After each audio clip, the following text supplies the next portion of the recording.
Hello and welcome to the Methodical Methodist podcast, a podcast where we talk about why the church is still relevant for us today as we explore themes connected to religion, politics, pop culture, faith, and yes, even the church. Together we can find out what it means to live into the mission of the church by making disciples. Now, let's get methodical. I'm excited to have one of my favorite people on this earth, my very dear friend Aaron Bolen, on the podcast today. I've known Aaron my whole life pretty much.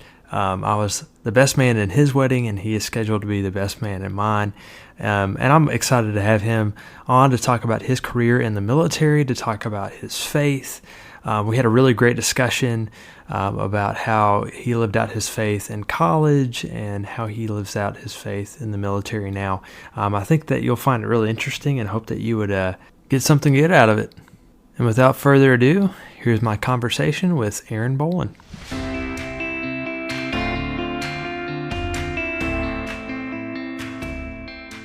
Hey Aaron, thank you so much for coming on the show today. Hey Andrew, it's my pleasure, man. Thanks for having me here. Absolutely. We've known each other for a very long time, and I think I've known you pretty much my whole life. Yeah. Since we were like, what, 6? I think. Yeah, I don't really remember a time when I didn't know you, but as long as I have known you, you've always wanted to be in the military. And I know your dad was That is true. in the Marines, but I wonder, what was it about the military that made you look at it and say, you know what, I want to be a part of that. That's what I really want to do. What was it about the military that really drew you into it?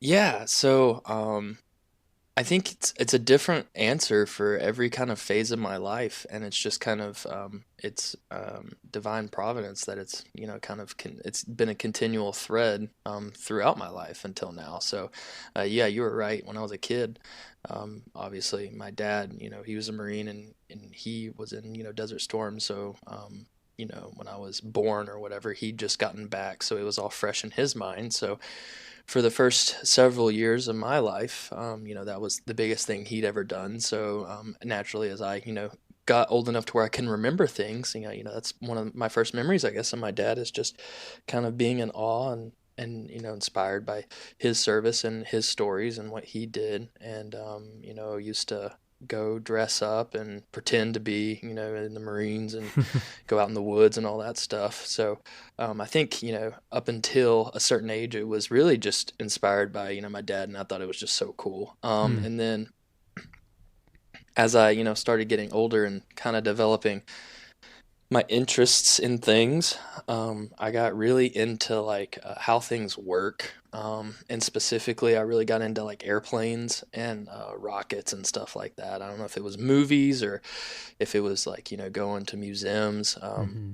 on vacation that had tons of airplanes and stuff. I really don't know exactly what it was. Maybe it was all the above, but I really, really got fascinated with airplanes and how they worked, and the same kind of with rockets. And that's really stuck with me my whole life. That's something I still, just fascinates me. So, as I continued down that road, and I still was, obviously really inspired by my dad's military service and everything.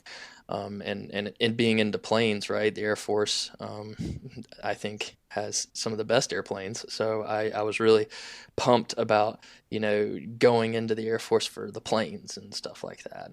Yeah. And then as I, proceeded on in my, I guess, more mature years, going in towards like high school, and starting to think about, what do you want to do with the rest of your life? And, we got that question, think about it and stuff. And obviously I was really still into kind of engineering stuff and in the engineering profession, and obviously still really into airplanes and rockets and stuff like that. So I kind of thought, the Air Force could really be a potential means to, surround myself and immerse Mm. myself in this kind of thing that I'm really, really interested in.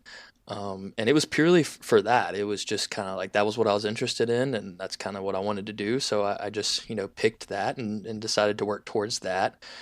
And then, my senior year, getting into, engineering school at Tennessee, and then still wanting to do Air Force stuff because again, I wanted to immerse myself. But at this point, that's when I guess my reason started to morph into, the Air Force could potentially provide me not only the means to immerse myself, but also provide me like the means to pay for the school, to have a actual career, to start thinking about life outside of school and Hmm. making money and things like that. And so, um, yeah, that's kind of how I got to doing the Air Force ROTC thing, and that's really um, what kicked it off. Because once I joined ROTC in college and really started to get introduced into the what we call the airman concept, Hmm. that's when I realized it was much more than just getting to be around all this cool tech and everything. That's it's also a brotherhood or a brotherhood and sisterhood. It's a family, and the wingman concept is something that they teach to us a lot, and I can talk about that later. But Yeah, yeah. yeah, So, so that's kind of absolutely. in a nutshell how how I got at least my start into the Air Force. Yeah, so I mean that it seems like that interest was always there, and it just kind of developed over time. And you mentioned Yeah. going to the University of Tennessee and studying aerospace engineering. I wonder if you might talk a little bit about what that experience was like, and what were some of the highlights of that, but also what were some of the challenges that you faced in pursuing that major. Yeah, so definitely. I so got my undergrad degree in aerospace engineering from the University of Tennessee, Go Vols. So really, I knew that I wanted to be around airplanes and rockets and things like that, like I said. And growing up, in Cleveland, Tennessee, I didn't necessarily think my options were limited. I didn't think of really going anywhere else. I Hmm. knew that University of Tennessee had an engineering program, and they had the aerospace engineering program, and they had Air Force ROTC. So all those boxes were checked, and I was like, "Yep, this is what I want to do." So I applied, and lo and behold, got in. So engineering was simultaneously the best and hardest thing I think I've ever done, and probably will ever do. Yeah. I definitely don't think that from a mental challenge standpoint we'll ever have to face something like that again. At least I hope I don't. Um, but through that adversity and through all those challenges, right, I made some incredible friends, made some incredible memories, and I really think that that perseverance it took to get through that put me where I am today. So I owe a lot to the University of Tennessee, a lot to the professors, a lot to the School of Engineering. I can honestly say I think because I worked so hard for it, I'm really really proud to claim it as my alma mater. Um, Hmm. but yeah, obviously it was extremely difficult. Um, I took 5 years. I could have been done in 4.5, but I took that last semester. I only took 6 credit hours that last semester just because I really needed a mental break. At least I Sure. thought I did. Yeah. Looking back, I don't know if that was necessarily the best thing, but it was great at the time. So, Hmm. um, but yeah, so I started out freshman year. I lived on campus all 5 years I was there, which is pretty rare, I think, nowadays. And I had a great experience living on campus through some of the things I was plugged into, like the Baptist Collegiate Ministry and like Air Force ROTC, and working there at the gym called the T-Rec Oh yeah. there at the Yeah. University of Tennessee. I was, I really tried to immerse myself into a lot of different things, just to kind of get, a broad perspective of what I feel is important in life, and learning what other people feel is important in life, and it was amazing.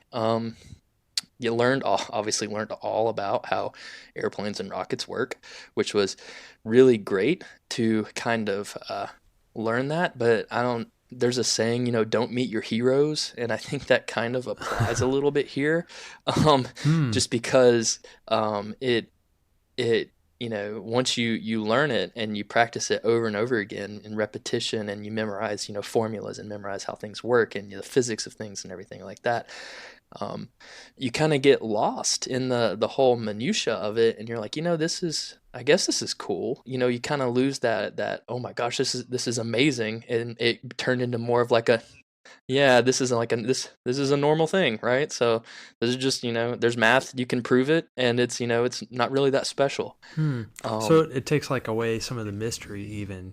yeah, yeah, it kind of did.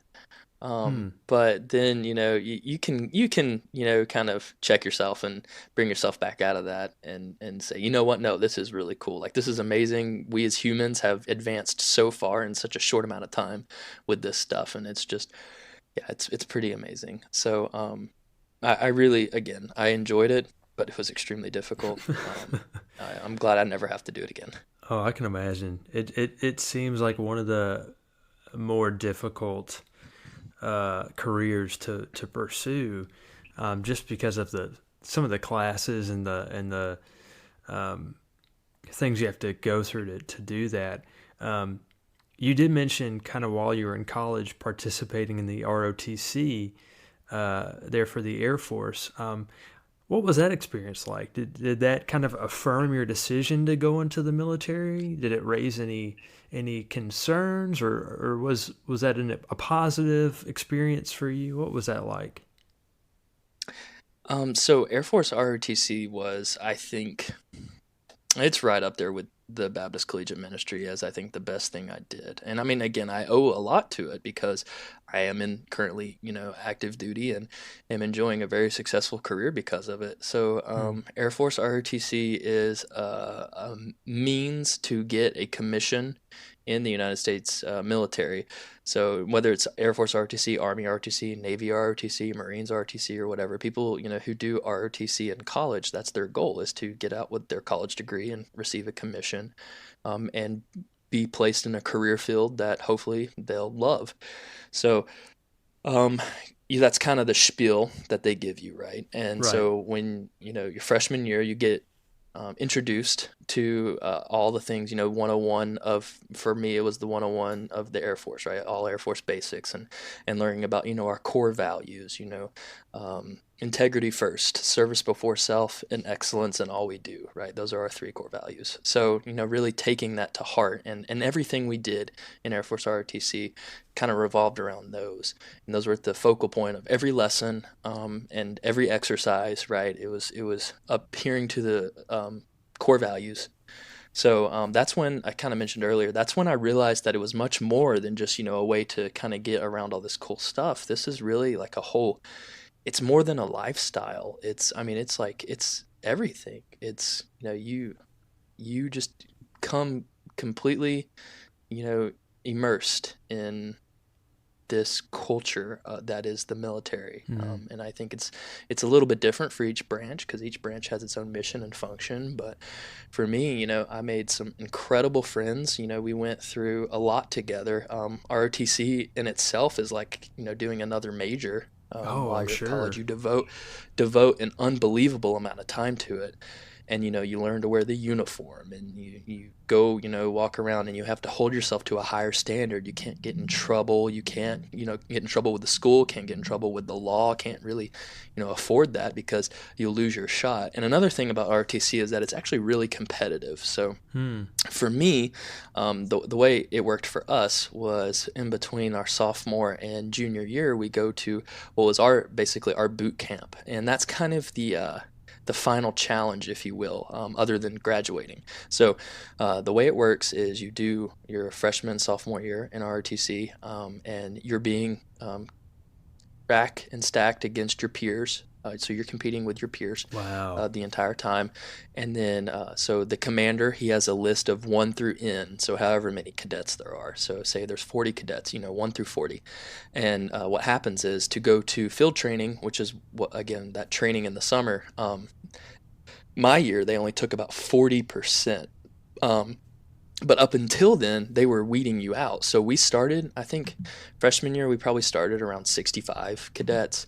By sophomore year, we were probably down to like, 50. And then by the time field training came around, we were probably down to like 45, right? So out of the Wow. 45, there was a 40% selection rate to field training, which was, that's the final straw. And so basically, if you get a field training slot and you go through field training, and you come out the other side, basically all you have to do is, stay in good standing with your grades, don't get in trouble, graduate, and you're an officer. So, Wow. but yeah, it was highly competitive. So the, I think going to your question, some of the bad, right? There's a lot of stress involved with that because you're stressed about, hey, this is my career. So very early on in college, you're like, you're banking on this. You said, I'm investing so much time, energy, and effort into this thing, and Hmm. hoping that it's going to work out because this is my life. This is what I'm choosing to do, um, not only right now, but for my future. So Yeah. for those who don't make it, they have to reevaluate everything. They have to say, okay,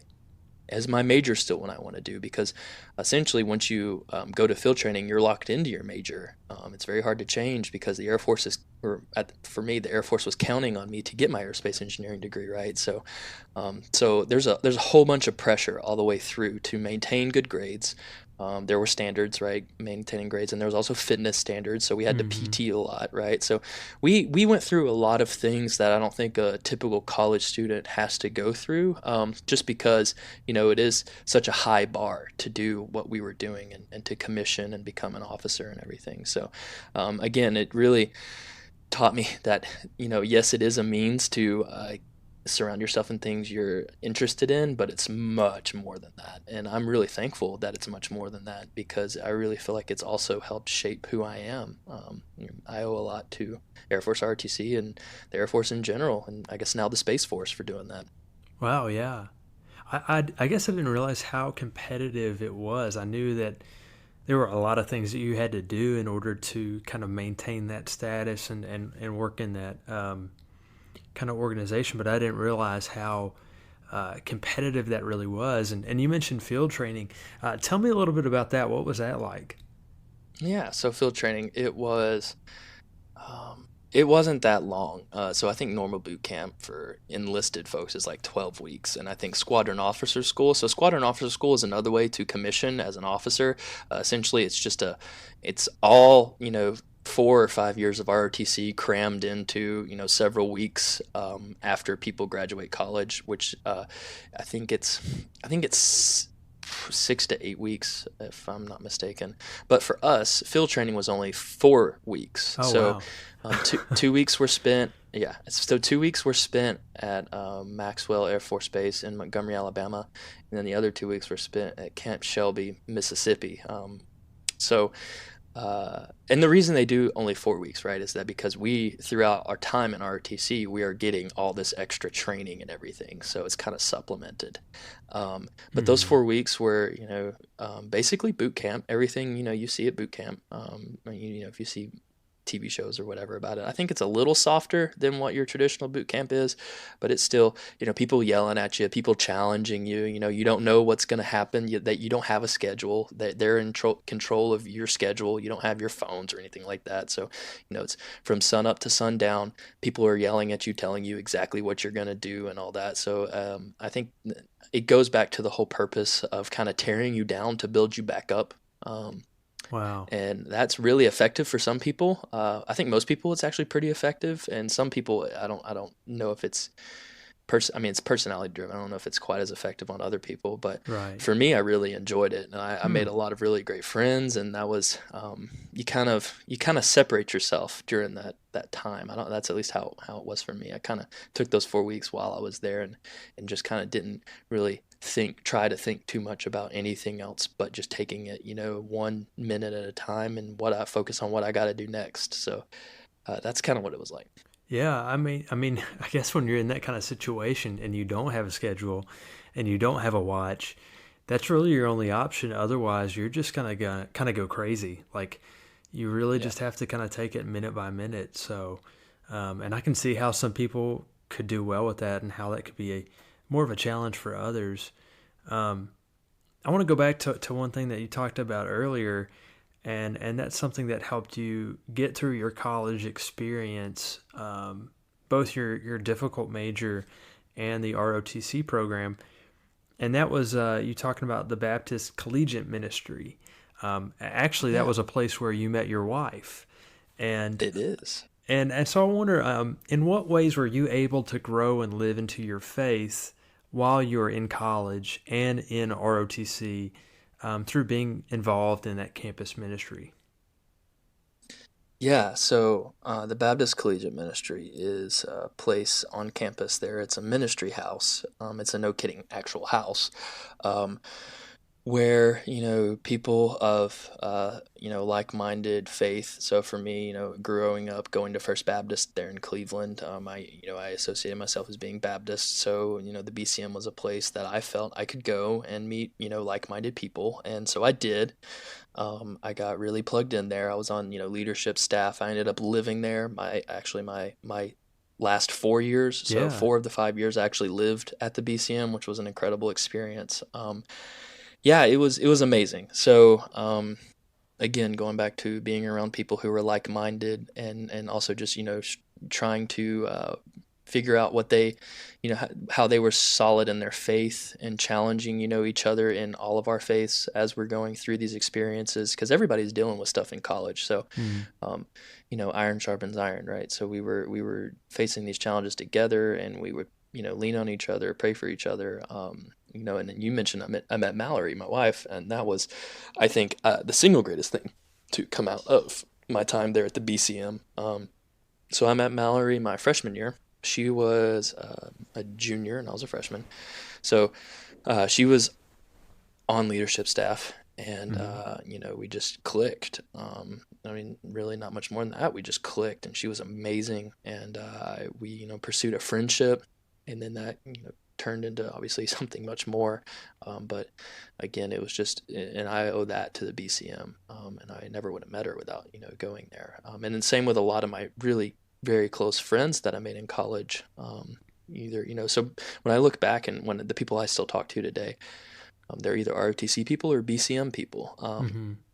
And yeah, it was a place where I got plugged in. I found a church. So we had every Thursday night, we had worship services where a different pastor from a different church would come and kind of, give a message. And so that kind of it let a safe, comfortable place where you got exposed to a pastor. Right. And you kind of could use that as fuel and say, yeah, I want to go check out his church or their church or whatever. So I actually got plugged into a really well, it's not really small, but it's a pretty small church that was several miles away from Knoxville. Actually, it was about 35-minute drive. Yeah. It was out in like Strawberry Plains, I think, Yeah, wasn't it? Strawberry Plains. Yeah. Yeah, that's right. Yeah.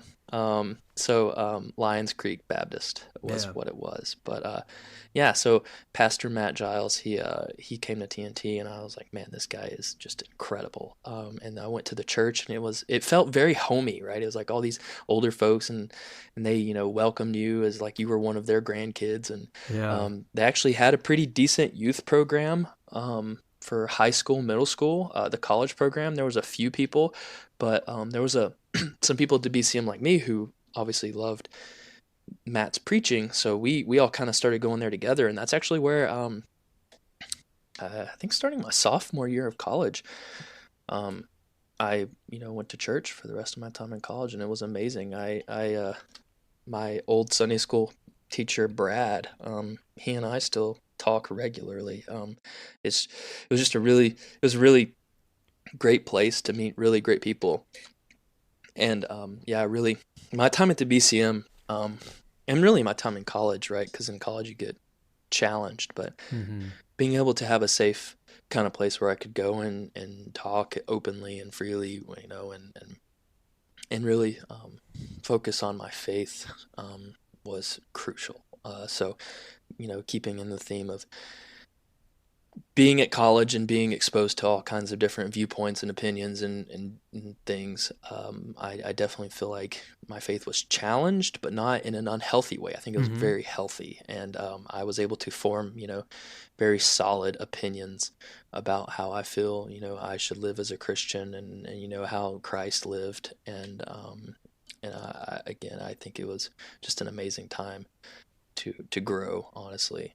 Yeah. And Yeah. I think when you go to a school as large as UTK, you have to find that smaller group to plug yourself into. And you did a Absolutely. great job of finding those little pockets and it wasn't all the same thing. It was, you had your BCM group, you had your church group, you had your ROTC group. You did a good job of really making sure that everything was kind of being taken care of in a holistic way. Your faith, your career, aspirations, your schooling, even your physical fitness. You did a good job of finding a path for each of those things and outlets in smaller groups among this much larger university. And I think that's such an important thing, because I think people can go there and feel lost. Absolutely. And that's what I would say to any student, or any person who is looking at going to any university, really, is, no matter the size, just get plugged in somewhere. Mm. And really, get out of it takes you a little bit to get out of your comfort zone, get out of your comfort zone. Even at the BCM, when I first went there, it was out of my comfort zone because it's all these different people from all over the country. And even though we all, identified as Baptist or Baptist leaning, we all kind of were different. So it took a little bit, and it was great. So I would very much encourage any student who's looking to go to college. First, don't be apprehensive about it. Definitely, you should go. If you feel led towards higher education, go full knowing that you are going to succeed, and that if you can plug yourself into smaller groups, it's going to be amazing because you'll know these people and you'll be able to rely on these people, and it just won't seem as daunting. Absolutely. Kind of to your point. Yeah. I mean, that's one of the things we have at the church where I serve. We have kind of the larger church. We've got 3 services, and it's easy to get lost in the shuffle. But we have Sunday school classes, and we have small groups to help kind of encourage that same thing of getting plugged in, so you're not kind of falling through the cracks, so you're not feeling out of place, so you have that community to kind of lean on. And so I think that's just so important, especially in this day and age where we are just finding ourselves more and more distanced through social media or whatever. Finding that community is just really important. Well, I want to kind of move on to out of college, because you've graduated and you're out now. I have, yeah. And you went straight into the Air 5 Force, years. right? 5 years, yeah, I did. 5 long years. But you went Yeah, straight into the Air Force, I did. and you served in Texas first, right? Yep. San Antonio. San Antonio, and you were there as an acquisitions officer. And I Yep. know you might be limited in what you can and cannot say for probably the rest of this episode, but tell me a little bit about what that was like, both living in San Antonio, Texas, and then also working as a acquisitions officer in the Air Force. Yeah. So, kind of going back to God's plan's greater than ours, right? And you think you have a plan, but God really, His plan is the only one that counts. So, um, I got acquisitions as my career field, and acquisitions is basically very business heavy. Think, like a business degree, like an MBA or, something like that. That's essentially what I do. So I Mm-hmm. manage projects. So I manage, making sure that the Air Force has the latest and greatest technology that it can have so that, our warfighters, whether that's cyber guys, pilots, space operators, whoever, has exactly what they need to go out and be successful in their operational missions. So what does that entail, right? That entails managing a team of financial experts, Mm-hmm. managing a team of contract experts that basically are the liaison between myself and contracting, companies like Lockheed, Raytheon, Boeing, all the big manufacturers. And then also I have engineers, and I have other folks. It takes a team to run a successful program or Right. project. So going through the process of identifying that you need to procure technology or a capability, And then so you have to do this whole, it's a very labor intensive and paper intensive process of going through and documenting everything, and coming up with requirements and talking to the actual warfighter and figuring out exactly what they need, Mm. and then going back and kind of turning their language into requirements that you can hold these companies accountable to. So when they provide you the product, you can, go back and say, is this exactly what, I asked for? Does this meet this? And you can kind of rate them on things. Mm. And then eventually transitioning that to the operational unit.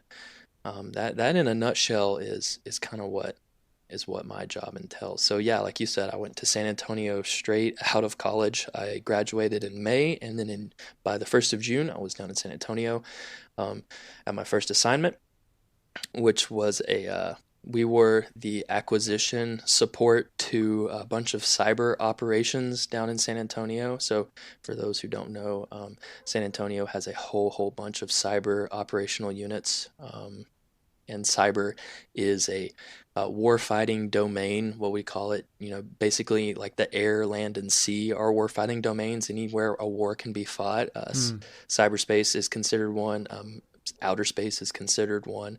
So cyber operators are, no kidding, warfighters that are going to work every day to protect America's cyber um, capabilities, if you Wow. will. So we were there to provide them all the tools and techniques necessary for them to do their job. So I did that for 3 years. I did, so when you go to a unit like an acquisitions unit, there's several different jobs you can fulfill even within the acquisition unit, right? So I did some pure acquisitions where I was in charge of a project of getting, some new capability, but I did some other core kind of military functions. I was the executive officer to my colonel. So the colonel was in charge of our whole, what's called a division. Our division was really big. We had approximately 1,200 people in our division, and he Mm-hmm. was the head guy in charge of all of it. He was Wow. the main guy in charge of all of the acquisition activities that went on in our division. So you're looking at billions of dollars that essentially he was the decision maker on. So, as his Wow. executive officer, I had the pleasure and the privilege to not only, be mentored by him and see how he handled day in, day out stressors of this, huge task of Mm. jobs, but just also, learning how to be a better officer in general. Yeah, it was a heck of an experience. Yeah, I can imagine that being very like intimidating, but also Yes, very rewarding too. it was very rewarding. It was very intimidating. Also, and every time we had, visitors come, general officers, whoever, obviously they wanted to meet with the colonel. So facilitating that, controlling the colonel's calendar, right? So Wow. that's kind of the point of the executive officer, is to kind of be that buffer between the colonel and everything else. So that Mm-hmm. way he can focus on exactly what he needs to focus on, and you kind of take care of everything else. So I controlled his calendar, I controlled his travel schedule, I controlled basically his life at work. I was in charge of Wow. that. So again, that freed him up to make the decisions he needed to make. But um, concurrently, I was making a ton of important decisions that I was like, Yeah. "Whoa, should I be in charge of this kind of stuff?" Right? So it Yeah. was it was pretty unique Wow. opportunity. So I was, I had the blessing to be able to go, and he was an incredible mentor. So I had a really great opportunity to work for him and with him. Hmm. And yeah, that actually, and so another um, benefit, I guess, of being the executive officer is that when you kind of get out of that job, it's a 1 year job usually. So because it's just so intensive. I mean, you're there before the colonel gets in, you're there after the colonel gets out, and it's even more intensive depending on if you're an executive officer for higher ups like general officers and stuff. I mean, the more responsibility, the more intense that job is. So, Yeah. um, but you get to kind of pick where you want to go next, right? So I got to pick my last. So I was there for 3 years and I had three different jobs. Um, so my last job after the exec, I got to do true program management. And again, I chose the job because of the person who was in charge of that section. He was just an incredible Hmm.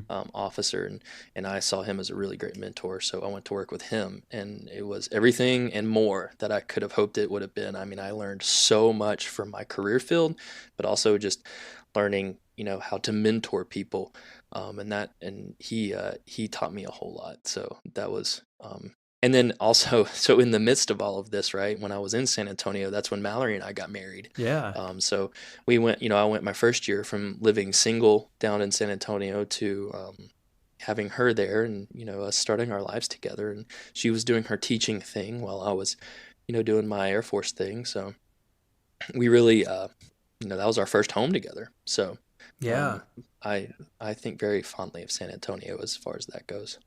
Yeah, and she'd been teaching in Texas already. Not in San Antonio, but that was kind of cool for y'all to to start your life together in a new Yeah. place, the two of you. Um, I think that's just kind of a neat story. Um, what did you like about Texas? What was fun about San Antonio? I was never able to actually go visit you. That was when I was in seminary during those 3 years. um, Yeah. Yeah. You were so busy. yeah, and I was serving three churches, and it was a crazy time. But what did you enjoy about Texas? What was some I, of the things you enjoyed? Yeah, I pretty much enjoyed everything about Texas. So San Antonio was a kind of a great, excuse me, kind of a great jumping off point, if you will, for my career. It was a bigger city. I think it's the seventh or eighth largest city in the country, even though it really doesn't feel like it when you're there. Hmm. It's so spread out. But it was much, much bigger than, obviously Cleveland, Tennessee, Right. and even Knoxville, Tennessee. So it was a great kind of medium size city to start, because now living in LA, right? It's massive. Oh So yeah, I yeah. think if I would have gone from Knoxville to LA, I would have just been completely overwhelmed. So, but the food was great. I love Mexican food, and Tex-Mex is great, and the people were great, and I mean, it's still the South, so the Southern hospitality, and there was tons of cool things to do, different things to do than obviously growing up there with the mountains in East Tennessee. Texas, where I was at in San Antonio, is way different, Hmm. but it was still beautiful in its own right. So getting out, enjoying nature. Um, it was very, very hot at times. I did not really enjoy that, but I did enjoy the mild winters. Hmm. So living, in Texas for 3 years, and now for you know 2 years here in Los Angeles, I am a wimp when it comes to cold. I hate cold. So Oh yeah, man, me too, me um, too. yeah, it's it sucks. But yeah, no, Texas was great, and obviously, like you mentioned, Mallory was already teaching in Dallas, so I got to go to Dallas a whole lot, and I love Dallas as a city. So I think right now, right, she and I, we still talk very fondly about Texas and that state, and hopefully one day would like to end up there at some point. So Yeah, yeah, very cool. I think it's interesting because I don't know if there are a lot of similarities between our jobs, but one similarity is that we move around and we itinerate. Um, we move from one place to another. Um, and so you served in Texas, and then as you mentioned, you've been serving in Los Angeles, California, and I actually did go visit you in LA this past summer.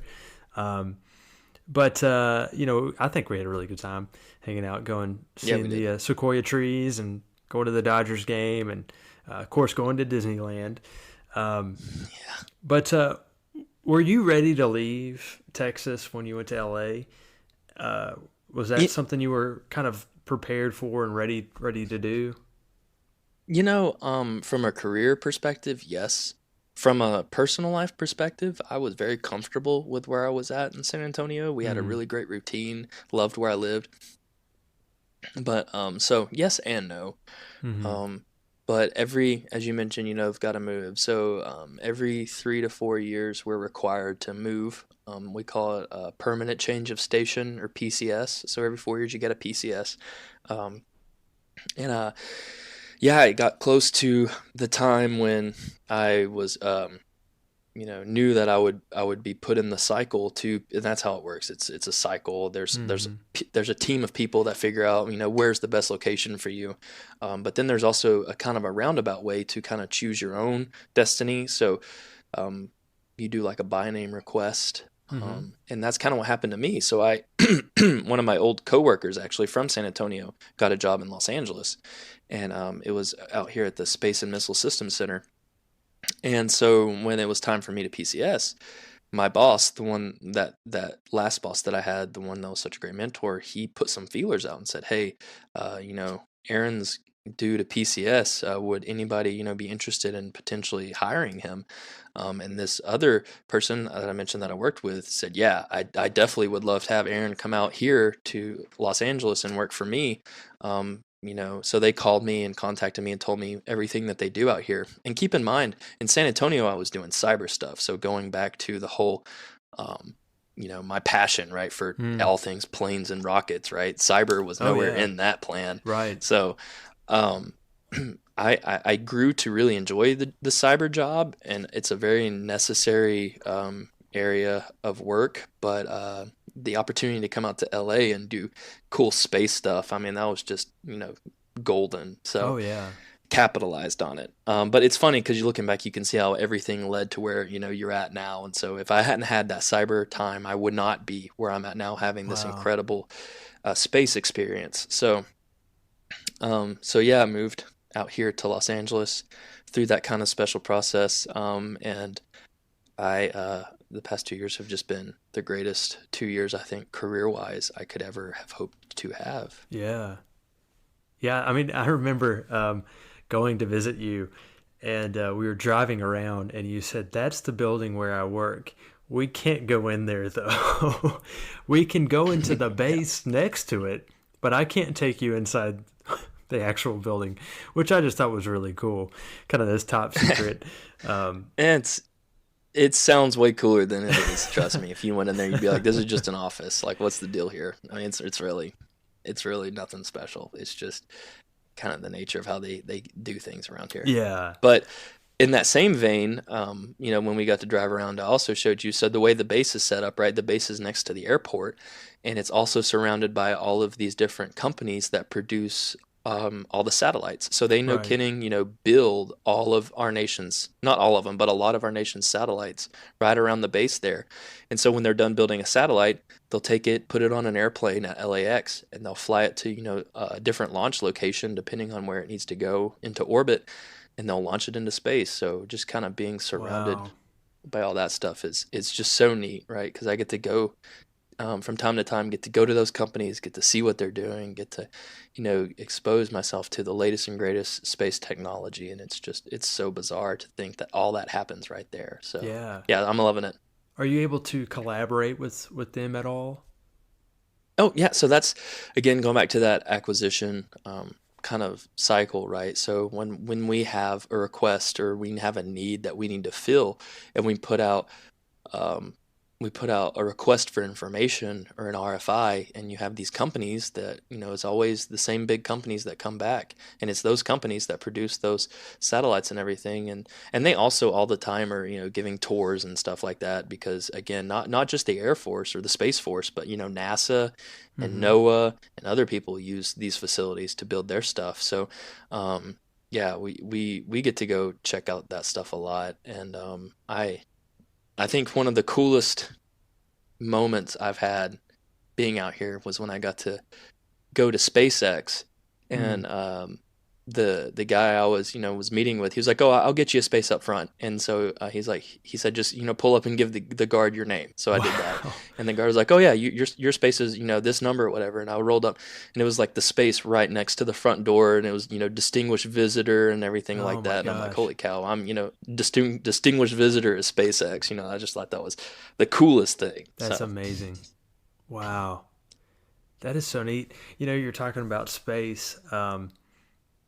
While you were serving there in LA, you found out that there'd be this new branch of the yeah. military, the Space Force. Tell me, kind of what has that whole process been like? So, yeah, the Space Force, right? So, President Trump signed that into existence. I think that that has been an ongoing effort for several years, Hmm. behind the scenes, and I think it finally just kind of reached a head, and yeah, brought into existence. So the Space Force is kind of comparative to the Marines. So the Marines are still Department of the Navy, but they're their own force. They're the Marines, right? So it's the same thing with us. We're the Space Force, even though we fall under the Department of the Air Force.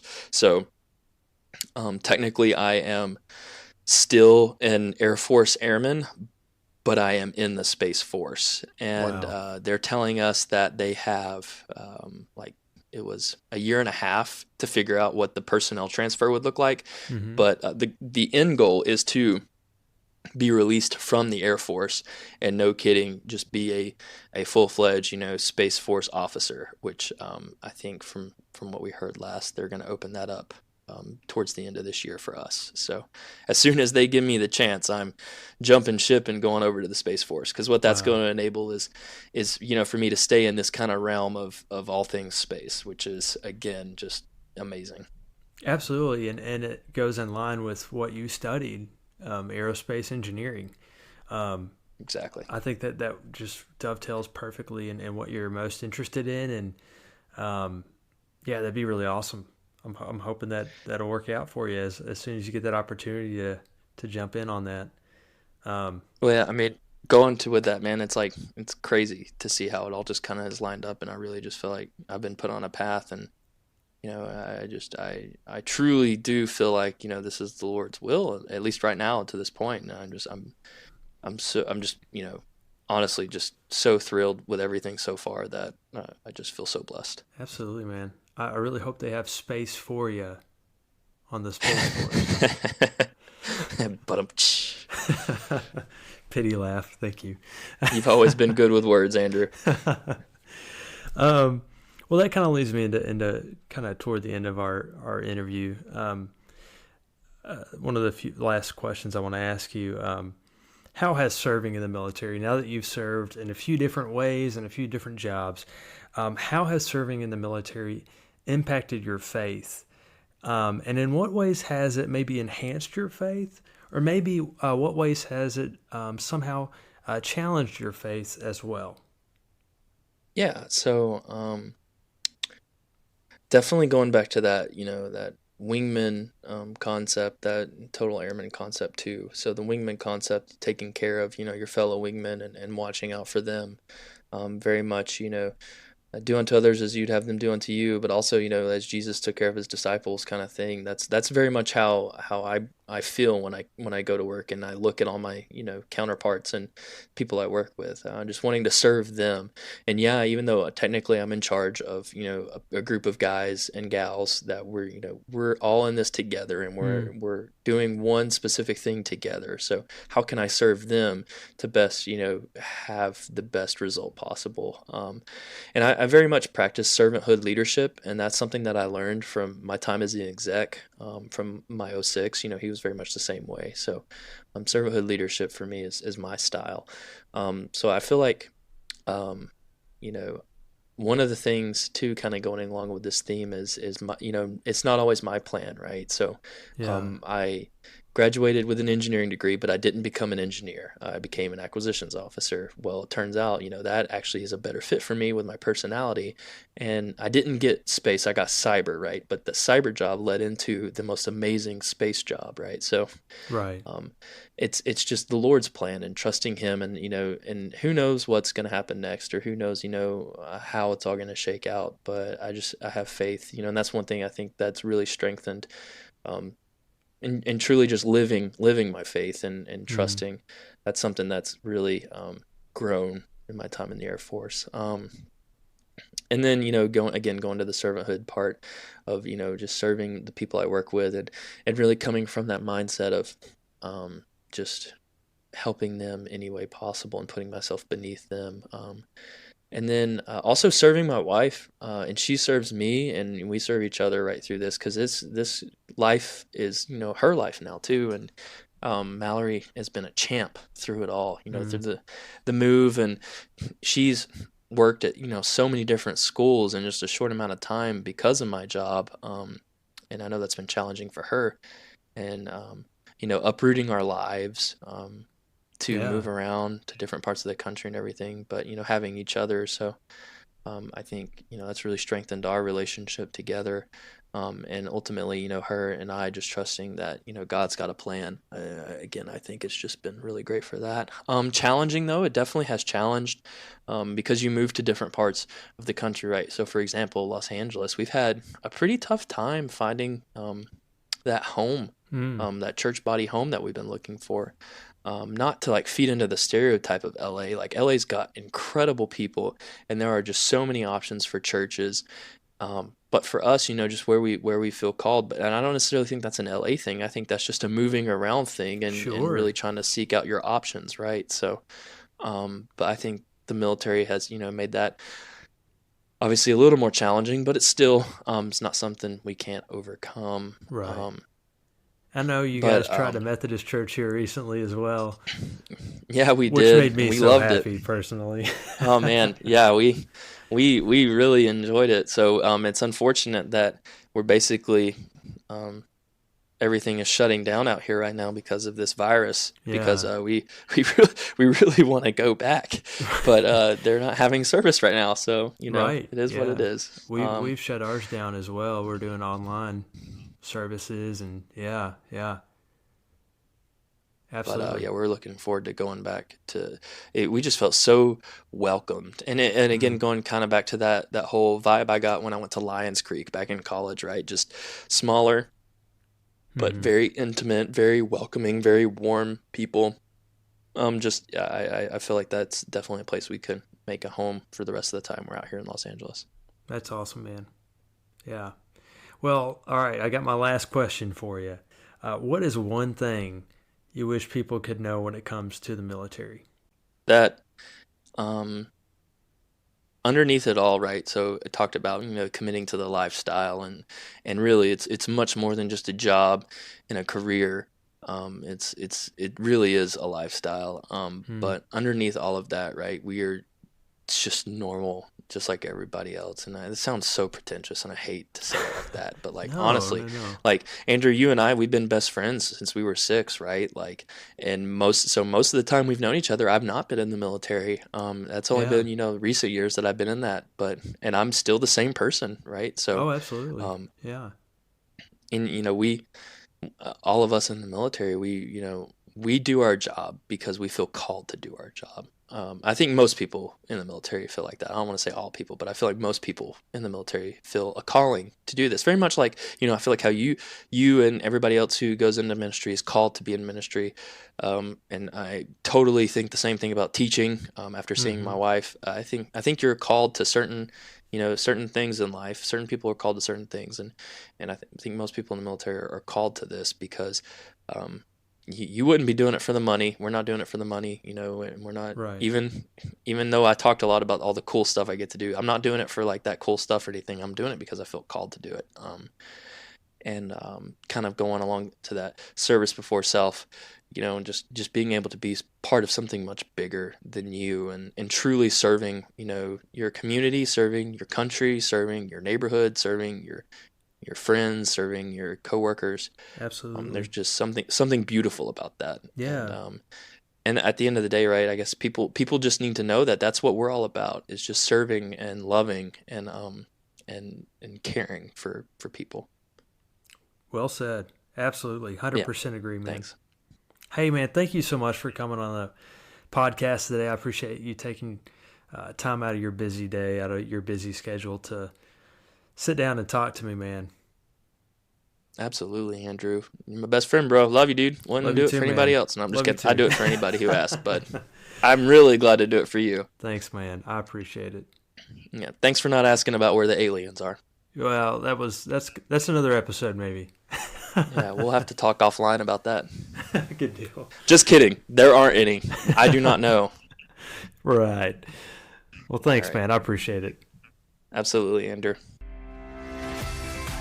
Thank you for listening to this episode of the Methodical Methodist Podcast. If you have enjoyed this show, I hope you might consider heading on over to iTunes to subscribe, rate, and leave a review of the show. It is very much appreciated.